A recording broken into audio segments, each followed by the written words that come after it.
안녕하세요. 부동산 라이센스와 LPI 강의를 맡고 있는 윌리엄 홍입니다. 오늘 그 프레젠테이션의 목적은요. 지금 제가 이제 LPI 강의를 맡고 있는데 LPI 강의가 아시다시피 지금 총 13주 과정으로 되어 있고요. 그 중에서 처음 7주는 이제 그 문법 파트와 문법과 관련된 문제들을 푸는 파트고 나머지 6주 동안 이제 에세이, 라이팅에 대해서 지금 진행을 하고 있는데 오늘 이 프레젠테이션의 목적은 이제 첫 강의, 그러니까는 문법 파트에서의 첫 강의라든지 아니면 에세이 쪽에서의 첫 강의를 놓치신 분들, 그러니까 중간에 들어오신 분들을 대상으로 해서 사실 첫 강의 때 전체적인 강의 진행에 대한 어떤 흐름이나 프레임워크에 대한 설명을 드리기 때문에 그 부분에 대한 어떤 좀 브릿지가 좀 필요할 것 같아요. 중간에 들어오신 분들을 위해서. 그래서 중간에 들어오신 분들을 위한 어떤 그런 그 인트로덕션 내지는 오리엔테이션이 되겠습니다. 그래서 일단 제일 처음에 제가 이제 그 문법 그 1강을 할 때 첫 번째 클래스에서 제일 먼저 이제 말씀드리는 게 이제 영어란 무엇인가에 대해서 사실 좀 간략하게 말씀을 좀 드립니다. 일단 우리가 LPI를 공부하는 목적이 뭐 작게는 뭐 리얼터 라이센스를 딴다든지 또 다른 어떤 자격증을 따는 목적도 있겠지만 더 크게 볼 때는 일단 캐나다에서 살면서 영어라는 것이 얼마큼 중요한 도구인지 툴인지 절절하게 느끼시기 때문에 이번 기회를 통해서 특히 이제 문법 파트를 진행할 때 이거를 통해서 여러분들이 이제 영어에 대한 기초가 탄탄해지기를 위한 간절한 마음에서 어떤 동기부여 차원에서 이제 말씀을 드리는 내용인데요. 뭐 여기서 이제 거창하게 뭐 크게 말씀드릴 건 없고요. 몇 가지만 살펴보면 영어라는 것이 사실 우리가 이제 네이티브 잉글리시랑 인터내셔널 잉글리시로 나뉜다고 생각을 하는데 우리가 아무리 영어를 잘한다 하더라도 이 네이티브 수준으로 될 수는 없죠. 이거는 이미 여기서 태어나고 자라고 born and raised가 돼야지만 되는 부분이니까 뭐 발음이라든지 여러 가지가 그래서 이 부분을 목표로 하시게 되면 굉장히 어렵습니다. 잘 되지도 않고 저절로만 느끼기 때문에 우리에게 필요한 영어는 여기 있는 인터내셔널이라고 제가 표현했던 이 영어 수준이면 된다고 저는 생각을 해요. 어차피 우리가 여기 네이티브가 아니기 때문이죠. 그랬을 때 인터내셔널 한 영어를 우리가 하는 목표는 오피셜 프레젠테이션, 그러니까 어떤 그 학교가 됐든 뭐 그 기업이 됐든 뭐가 됐든 누군가에게 자기 어떤 비즈니스 목적에 대한 또는 아카데믹한 목적에 대해서 오피셜한 프레젠테이션을 한다든지 또는 우리가 뉴스를 읽는다든지 텍스트북을 본다든지 어떤 매뉴얼을 읽는다든지 이런 어떤 스탠다드한 영어들을 그 잘하기 위한 목표 또는 지금 우리가 하고자 하는 거지만 에세이를 쓴다든지 아티클을 쓴다든지 논문을 쓴다든지 또는 어떤 디베이트를 한다든지 디스커션을 한다든지 이런 내용들이 사실은 메인 포커싱이 된다고 보고요. 거기에서 이게 다 되고 나서 더 잘해서 이제 거의 네이티브 수준까지 간다고 하면 더 바랄 게 없겠지만 그러기에는 너무 많은 인풋이나 투자가 들어가는 것 같아요. 그리고 또 한 가지는 이제 브로큰 리튼 스포큰 잉글리시를 쓴 이유는 일단 우리가 뭐 주 타켓으로 하는 것은 리튼 잉글리시죠 당연히. 그러니까 스포큰 잉글리시도 존재를 하지만 이건 친구들 사이나 친한 사이에서 말하는 소위 필로 잉글리시지만 사실 우리가 시험을 목표로 하거나 비즈니스나 공부를 목표로 할 때는 일단 리튼에 대한 것들을 먼저 잡고 그러고 나서 스포큰을 해야 이게 밸런스가 맞지 리튼에 대한 부분들이 잘 안 되는 상태에서 처음부터 어떤 스포큰 잉글리시를 먼저 접근하게 되면은 뭔가 좀 언밸런스죠. 마치 서양 사람이 뭐 한국말을 배웠는데 표준적인 거는 잘 못하면서 무슨 속어들이나 비어들, 뭐 골때리네, 뭐 이런 것들만 먼저 얘기를 한다 그러면 좀 웃겨 보이잖아요. 그리고 브로큰 잉글리시도 존재합니다. 그래서 사실은 이게 여러 가지 그 영어가 이제 네 가지 기능이 있기 때문에 어디를 더 메인 포커싱을 두느냐에 따라서 어떤 어프로치 방법이 달라지긴 하지만 일단 말을 한다는 어떤 취지에서는 우리는 지금 LPI에서는 말을 하는 건 다루진 않지만 말을 한다는 것에 메인 포커싱을 둔다 그랬을 때는 사실 브로큰 잉글리시부터 출발을 한다는 것을 인정하는 것이 굉장히 중요해요. 무슨 말씀인가 하면 처음에 그러니까 너무 완벽한 영어를 하려고 하다 보면 머리에서 생각하는 게 복잡해지고 말이 안 나오죠. 거의 이게 이제 한국말을 영어로 번역해서 나오는 수준이 되기 때문에 그건 아니고요. 그냥 자연스럽게 습관적으로 튀어나와야 된다는 얘기죠. 그렇게 튀어나오는 과정에서 뭔가 잘못된 것들이 있을 수 있죠, 당연히. 그게 점점 그 시간이 지나면서 줄어드는 것 뿐이니까. 그래서 처음에는 한 10마디 중에서 5마디가 좀 브로큰이라 하더라도 점점 시간이 지나면서 그것이 한 두세 개나 한두 개로 줄어들 수 있는 것이기 때문에 처음부터 완벽한 영어를 말을 하겠다고 하는 순간에 벙어리가 돼버리죠. 그래서 브로큰 영어도 일단 존재하는 거고 인정을 해야 된다는 거고 지금 말씀드리고 싶은 부분은 영어가 듣기 쓰기 읽기 말하기가 있다고 했을 때 제가 보기에 가장 근간이 되는 것은 스피킹이라고 저는 생각을 해요. 그래서 말하는 만큼 들리고 말하는 만큼 읽을 수 있고 말하는 만큼 쓸 수 있죠. 그러나 내가 읽는 만큼 말할 수 없고요. 듣는 만큼 또 말할 수는 없죠. 그래서 스피킹이 가장 어떻게 보면 근간이 되고요. 얘를 다시 바꿔놓은 게 라이팅이죠. 그 라이팅에는 좀 더 시간적인 어떤 그 여유를 가지고 좀 더 정제할 수 있기 때문에 여기에는 크리티컬 띵킹이라는 부분이 더 들어가는 거고요. 그래서 일단 우리가 에세이를 메인으로 하는 거기 때문에 라이팅을 이제 보면 라이팅 중심으로 말씀을 드리면 일단 라이팅을 하기 위해서 필요한 요소가 크게 네 가지가 있죠. 그 중에서 그래머가 있을 거고 단어 수거가 있을 거고 컨텐츠가 있을 거고 그 다음에 크리티컬 띵킹 논리적인 구성이 있어야 되니까요. 그 중에서 이제 문법 파트에서 7주 동안 우리가 다루는 것이 사실은 그래머랑 보캐블러리입니다. 보캐블러리는 뭐 제가 직접 다루진 않지만 그래서 이제 그 수거집을 한 권씩 드렸고 그래서 이 그래머를 통해서는 우리가 한 50개에서 100가지 정도의 영어의 패턴을 익히는 거죠. 영어로 말을 하거나 쓴다는 얘기는 이 영어가 갖고 있는 여러 가지 패턴들 정형화되어 있는 소위 우리가 그래머라고 부르든 이디엄이라고 부르든 수고라고 부르든 이런 것들을 정형화되어 있는 어떤 패턴들을 외워서 그 패턴 속에다가 적당한 단어나 수거들을 끼워 넣는 거거든요. 그렇기 때문에 뭐가 튀어나왔네요. 네, 페이스북 나왔네요. 그래서 일단은 그래머에서 기초적인 가장 파운데이션인 어떤 한 550개에서 100가지 정도의 패턴, 예를 들어서 뭐 가정법이라 했을 때 가정법의 쫙 패턴이 있잖아요. 가정법 과거는 어떤 식으로 쓰이고 과거 완료는 어떤 식으로 쓰이고 이런 어떤 패턴들, 또 투부정사, 동명사 다 그런 어떤 패턴들을 익히고 나서는 일단 단어랑 수거를 익히는데 특히 라이팅을 하시려고 그러면 수거에 대해서 어떤 그 최소한 1000개 정도의 수거들을 숙지를 하고 있으셔야 돼요. 라이팅이 왜 어려운가 하면 어정쩡하게 알면 한 50% 60% 알면은 그 50% 60%씩으로 리딩은 하실 수 있으세요. 그죠? 리스닝도 하실 수가 있으세요. 대충 들어서 감으로 때려잡을 수가 있으나 그렇지만 50% 60% 정도 아는 걸 가지고서는 라이팅은 안 돼요. 100% 알아야 라이팅 할 때 그것이 튀어나온다는 얘기죠. 스피킹도 마찬가지입니다. 50-60% 정도 아는 지식으로서는 말이 안 튀어나와요. 예를 들어서 take care of 아주 쉬운 수거지만 take care of라는 것까지 알으셔야 그 다음에 of 다음에 동명사가 오는지 뭐가 오는지 to가 부정사가 오는지를 아셔야 그걸 가지고 문장을 만들 수가 있다는 얘기죠. take care가 그 돌보다 라는 식으로 대충만 아시게 되면은 take care 다음에 of가 오는지 뭐 to가 오는지 동명사가 오는지 이게 여기서부터 막힌단 말이죠. 그러니까 완벽하게 알지 못하면은 라이팅이나 스피킹은 어렵다. 그리고 거기에 이제 라이팅이나 스피킹이 갖고 있는 문제가 있죠. 게다가 이제 스펠링도 정확하게 아셔야 그 부분도 이제 감점 요인이 되니까 하나 이제 플러스가 되는 거고요. 그래서 정리를 하면은 크리티컬 석세스 팩터가 이제 결국 모티베이션, 내가 얼마큼 절박하게 절실하게 영어가 필요하느냐, 또 그 영어 중에서 어떤 파트가 특히 더 중요하느냐라는 어떤 모티베이션이고, 스트롱 파운데이션은 제가 누누이 말씀드렸지만 일단 그래머랑 보캐블러리 또는 단어 수거입니다. 그래서 그래머라는 게 영어 전체에서 차지하는 비중은 글쎄요 한 15%? 뭐 아무리 많이 잡아도 20% 정도밖에 안 되지만 이 20%의 그래머가 없으면 이게 사상누가 모래에다 집을 쌓는 것 같기 때문에 2, 3층까지밖에 올라갈 수가 없죠. 고층 건물을 지을 수가 없어요 절대로. 수준 높은 영어를 하실 수가 없고, 또 일단은 2층까지 올린 다음에 그 다음에 해야 되는 것은 뭐냐, 백업하는 것이 결국은 단어 수거죠. 그래서 그래머랑 단어 수거가 없이는 좋은 그 문장을 쓰실 수가 없다.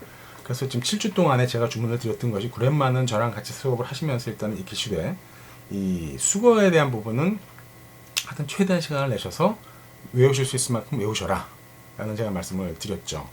그래서 지금 그 다음에 지금까지 했던 부분이 여기고, 여기에 대한 어떤 파운데이션이 돼 있다는 입장에서 이제 우리가 에세이로 진행을 하겠다는 얘기고요. 그 다음에 이제 모드 체인지는 이제 이건 조금 다른 얘기지만 이야기를 할 때에는 그러니까는 한국 사람 모드에서 서양 사람 모드로 이 마인드셋이 모드 자체가 바뀌는 것이 많이 도움이 되더라 이런 얘기고요. 그 다음에 영어는 결국은 반복된 습관이기 때문에 매일매일 사용하는 거, 그 습관이라는 것이 굉장히 중요하고, 또 이건 하루아침에 되는 게 아니기 때문에 슬로우 앤 스테디 좀 이렇게 여유 있게 롱텀으로 보셔야 된다는 거. 그리고 마지막으로 어학에 대한 천부적인 재능이 있는 사람들이 있어요. 그러니까 주로 한국말을 잘하시는 분들이 다른 말도 잘하시더라고요, 상대적으로. 또 한국말을 잘 못하시는 분들도 또 다른 나라 말도 상대적으로 잘 못하시는 경향이 있고, 그래서 이건 어떤 랭귀지 스킬이 있긴 하지만 사실 이건 어쩔 수 없는 거니까, 타고나는 거니까 이 스킬을 제외한 나머지 부분에 대해서 이제 우리가 극복을 해야 되는 거고요. 그래서 다시 한번 일로 돌아가서 아까 말씀드렸습니다만 일단 우리가 파트 1에서 문법 파트에서 그래머랑 단어 수고에 대한 것들에 대해서 어느 정도 기초 지식이 있다라는 전제 하에 이제 그 에세이 파트에서 실제로 이제 쓴 글들을 보면서 얘가 왜 잘못됐는지, 왜 3점짜리인지, 왜 4점짜리인지, 왜 5점짜리인지를 뜯어보면서 거기서 이제 문법적인 오류도 보고, 단어적인 오류도 보고, 또 어떤 그 논리적인 구성, 크리티컬 띵킹도 본다는 얘기죠. 그래서 LPI가 어려운 이유가 이게 아카데믹한 것들을 묻기 때문이에요. 그러니까 단순한 영어에 대한 어떤 그 지식을 묻는 시험이라 그러면 쉬운데, 그러니까 좀 로우 레벨들, 그러니까 토익 정도죠. 토익이나 이런 수준 것들은 일단은 사지선다고요. 주관식이 전혀 없고, 그래서 찍을 수도 있고, 그렇게 많은 추론, 인퍼런스나 논리적인 구성을 요구하지 않습니다. 그러나 영어가 어려워지면 어려울수록, 고등하면 고등해질수록 추론을 요구하거든요. 그래서 이제 저도 이제 MBA를 미국에서 하면서 이제 GMAT이라는 시험을 봤는데, GMAT도 그렇고, 그 법대 들어가는 시험, LSAT이라는 시험도 그렇고, 또는 이제 그 의대나 약대, 의대 들어가는 뭐 MCAT인가요? 이런 모든 시험들에서 요구하는 영어가 그냥 단순하게 일반적인 우리가 단어 수거를 요구하는 수준이 아니라 어떤 추론을 요구하는 거거든요. 논리적인 구성. 여기서 말하는 것이 뭘 함축하고 있는지 그 내용에는 나와 있지 않지만 본인이 전후 문맥을 통해서 그런 어떤 내용들을 도출해낼 수 있는 그런 능력들을 많이 보고, 또 한 가지는 A, B, C, D가 아니라 E가 있죠. 그러니까 뭐 모두 맞다, 모두 틀리다, 뭐 틀린 거 없다. 이런 C가 이 나머지 5번째가 있기 때문에 이게 또 사람을 미치게 하는 거거든요. 그래서 어쨌든 LPI가 쉬운 시험만은 아닙니다. 그래서 일단은 너무 만만하게 보셔도 안 되고요. 그렇다고 또 너무 처음부터 이제 겁을 먹으실 필요도 없고, 그래서 내용 지피지기여야 이제 100점 볼 테니까 그 시험이 뭘 요구하는지에 대해서 이제 좀 정확하게 아실 필요가 있겠죠. 자, 그래서 일단 영어에 대해서 좀 얘기가 길어졌는데요. 이런 처음에 큰 영어에 대한 큰 프레임을 말씀을 드리면서 지금 우리가 여기까지 와 있다. 보캐블러리랑 그래머를 마치고 이제 크리티컬 띵킹 쪽을 하려고 한다. 컨텐츠는 뭐 굳이 제가 설명을 안 드리는 게 결국 이거는 본인들이 갖고 있는 지식과 경험에서 나오는 내용들을 쓰는 거거든요. 그러니까 주제가 이제 주어지면 그 중에서 내가 가장 경험과 지식을 기초로 했을 때 컴포터블한 느끼는 거를 잡아서 본인이 그동안에 평생 느꼈던 어떤 지식과 경험으로 풀 수밖에 없는데, 이거는 뭐 누가 도와드릴 수 있는 부분은 아니고, 또 그동안 충분히 이 부분은 누구나 다 갖고 계시다고 생각을 하는 거고요. 그래서 두 번째로 이제 LPI 구성을 한번 보면은요, LPI는 이제 일단 2시간 반 동안 시험을 보고요. 그 중에 1시간 반에 이제 에세이를 푸시고, 나머지 1시간 동안에 이제 그 문법 문제하고 독해 문제를 푸시는 구조로 되어 있는데, 이것도 한번 그 리뷰 차원에서 보시면 이제 이 부분을 수업 처음 할 때 첫날에 이제 간단하게 제가 설명을 드렸지만은 사실 그 수업 첫날 들으셨을 때는 이게 무슨 소리인지 잘 모르셨을 거예요. 그래서 또 깊이 있게 말씀을 드릴 필요도 없었던 건데, 지금 전제 조건은 이제 7번의 그 클래스를 들으셨다는 전제 하에서는 아마 지금 말씀드리는 내용들이 뭔지 이제 문제를 통해서 다 확인되셨을 거고, 혹시라도 이 내용을 지금 처음 들으시는 분이 계시다면은 이거는 문제를 통해서 반드시 확인하셔야 되는데, LPI가 독특한 게 English usage는 그냥 우리가 말할 말 그대로 문법이에요. 근데 이거 외에 sentence structure라는 부분들이 굉장히 큰 비중으로 들어가 있습니다. 이것이 이제 LPI라는 시험만이 갖고 있는 독특한 면인 것 같아요. 왜냐하면 LPI에 나오는 나머지 모든 문제들은 그게 독해가 됐든 문법이 됐든 전부 다 이게 뭐를 위한 거냐 하면은 에세이를 잘 쓰기 위한 쪽으로 메인 포커싱이 되어 있거든요. 그렇기 때문에 이런 어떤 문법 파트에서 문법적인 지식을 기초로 해서 LPI에서 요구하는 그 리퀘어먼트들을 계속 문제에서 이거를 어필하고 강조를 하는 거예요. 이런 식으로 하면 틀리는 거다, 저런 식으로 하면 맞는 거다, 이런 식으로 하면 틀리는 거다, 이런 것들을. 그래서 예를 들어서 이제 센텐스 스트럭처는 이제 어떻게 구성이 되냐면 incomplete sentence. 뭐 문제를 풀어보신 분들은 아실 거고, 또 문제 풀어보셨다는 전제에서 말씀을 드리지만은, 그러니까 문장이라는 것이 주어 동사로 구성이 돼야 되는데 뭐 주어만 나와 있다든지 이런 식으로 되어 있는 것들은 incomplete sentence이기 때문에 문장 비문이죠. 문장이 안 되는 거죠. 오히려 굉장히 쉬운 어떤 이런 것들은 100% 맞으셔야 되는 것들이고, 그런 내용들이 좀 나오고요. run-on sentence라는 것은 굉장히 생소한 단어일 수 있지만은 시험 문제 자체로는 굉장히 쉽습니다. 그러니까 예를 들어서 문장이 두 개의 문장이 막 한 문장에 깜짬뽕으로 같이 들어가 있는 그런 케이스예요. 그래서 이제 방법은 중간에 컴마를 찍든지 아니면 문장을 마치고 피어리드를 찍고 and로 해서 다음 문장으로 빼든지 뭐 이런 식으로 문장을 끊든지 아니면 컴마를 하면서 이제 뭐 and를 넣어서 등위 접속사를 넣어서 두 개를 붙이든지 해야 되는데 그런 게 없이 그냥 한 문장 안에 두 개의 문장이 그냥 쭉 계속 이어지는 이런 부분이 러너 센텐스고요. misplaced modifier는 이제 수식어가 이제 위치가 잘못되어 있는 거. 굉장히 이 LPI에서 강조하는 철학입니다. 그러니까 보통 우리가 다른 시험에서는 전혀 이런 거 나오지도 않고 또 굳이 틀렸다고까지 말하지 않는 경우도 많은데 LPI에서는 이런 것들에 대해서 틀렸다. 왜? 에세이를 작문을 할 때 그런 식으로 작문하게 되면은 안 좋다라는 메시지를 계속 강조를 해서 예를 들어서 뭐 우리나라 말로 굳이 한다 그러면은 조금 다른 비유지만 이런 거죠. 그러니까 아버지가 방에 들어가셨다를 아버지 가방에 들어가셨다. 이렇게 띄워버리게 되면 뜻이 완전히 웃기게 되면서 다른 뜻이 돼버리잖아요. 비슷한 맥락이죠. 그래서 모디파이어가 수식어가 보통 부사절이죠. 수식어가 이제 수식하고자 하는 말에 바로 뒤에 붙어 있는 것들을 원칙으로 봅니다. LPI에서는 그렇지 않고 이것이 멀리 뒤에 떨어져서 이를 수식하게 되면은 그 사이에 다른 문장들이 들어가면서 그 바로 직전에 있는 것을 수식하게 돼서 아주 얼토당토하는 그런 뜻이 되는. 그래서 굉장히 쉬운 문제지만 또 사실 문법적으로 틀렸다고 말하기에는 조금 뭐하지만 센텐스 스트럭처 측면에서 그렇게 쓰지 말라라는 어떤 내용들이 많이 나오고 댕잉 모디파이어는 분사 구문에서 주어의 일치 부분이죠. 그래서 주절 종속절에서의 주어가 같은 상태에서만 이제 이게 부사구를 빼고 그 접속사를 빼고 이제 그 ing를 붙이는 그 분사 구문인데 이것도 굉장히 쉬운 문제입니다. 그래서 주절 종속절에서 주어가 같으냐 다르냐를 이제 매핑해보면 금방 알 수 있는 비교적 쉬운 문제들이에요. 이것들은요. 그 다음에 수없이 나오는 게 이제 그 대명사를 이제 특히 이제 it라는 가주어나 이런 것들이 이제 뭘 의미하느냐가 불분명할 때 좋은 문장으로 보지 않는 그런 케이스고요.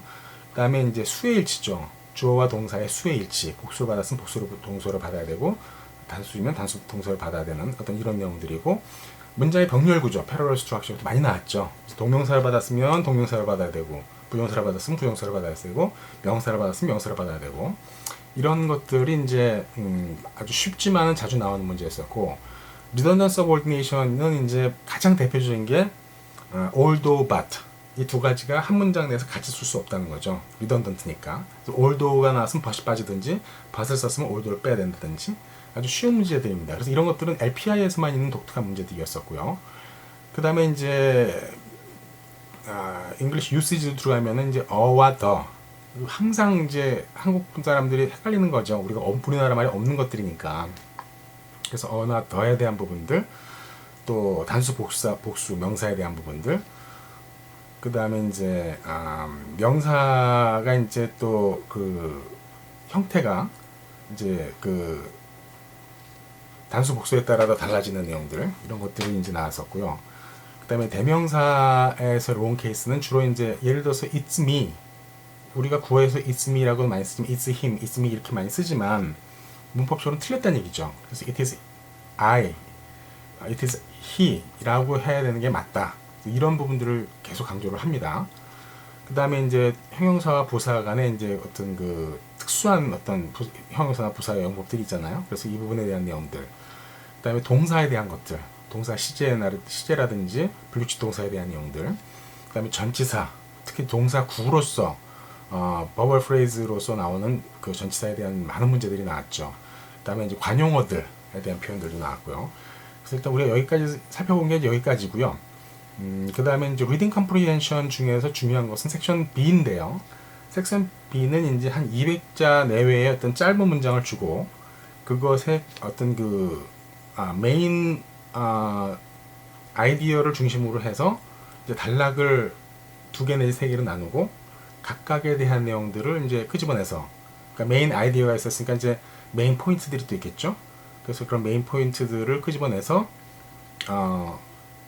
이제 문장을 새로 서머라이즈를 하는 이런 부분인데 제가 보기에는 LPI에서 가장 어려운 부분이 이 섹션 B 부분인 것 같아요. 그래서 이거는 바로 하지 마시고 그때도 말씀드렸듯이 이제 문법 파트를 먼저 해서 충분히 트레이닝을 하시고 LPI에서 요구하는 내용들이 뭔지를 확인하신 다음에는 에세이 쪽으로 가셔서 에세이를 많이 보시고 좋은 에세이를 많이 보시고 또 습작을 해보시고 써보시고 또 에세이를 쓰는 요령들이 있으니까 그러고 나서 맨 마지막에 섹션 B 부분을 하시는 것이 가장 효율적이신 것 같아요. 왜냐하면 가장 어려운 부분이기 때문이다. 서머라이즈를 한다는 자체가 모든 것들을 요구하는 스킬이거든요.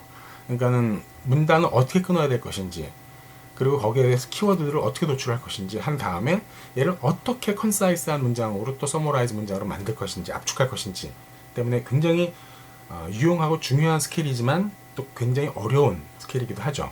그래서 이거는 맨 마지막에 하시는 것이 바람직한 것 같습니다. 그 다음에 마지막으로 에세이 부분인데, 에세이는 300에서 400자 이내에 아규먼티티브 에세이예요. 그냥 단순한 심플 에세이가 아니라 논술이죠, 논술. 그래서 뭔가 아규먼티티브, 아규를 할 수 있는, 왜 그렇다고 생각하는지를 설명을 해야 되는, 그래서 이제 이런 내용인데요. 이거는 이제 다음번에서, 다음 챕터에서 이제 그 에세이 프레임워크에서 좀 더 자세하게 설명을 드리도록 하겠습니다.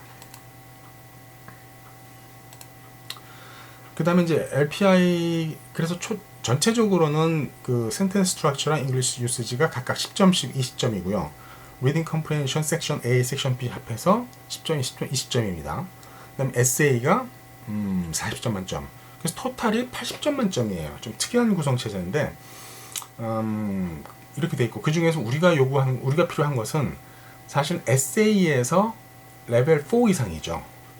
그래서 40점 만점 중에 24점 이상을 맞으셔야 이제 레벨 4가 되시는데, 여기서 이제 디스크립션은 그다지 중요하지 않고, 이거 가지고서 이게 어떤 내용인지는 아실 수가 없고, 이 부분은 이제 에세이 수업을 들으시면서 3점짜리 에세이 수준이 어떤지, 4점짜리가 어떤지, 5점짜리가 어떤지를 직접 보셔야, 이런 것들을 이 평가관들이 3점 정도로 보는구나, 이걸 4점으로 보는구나 라는 감이 오시겠죠.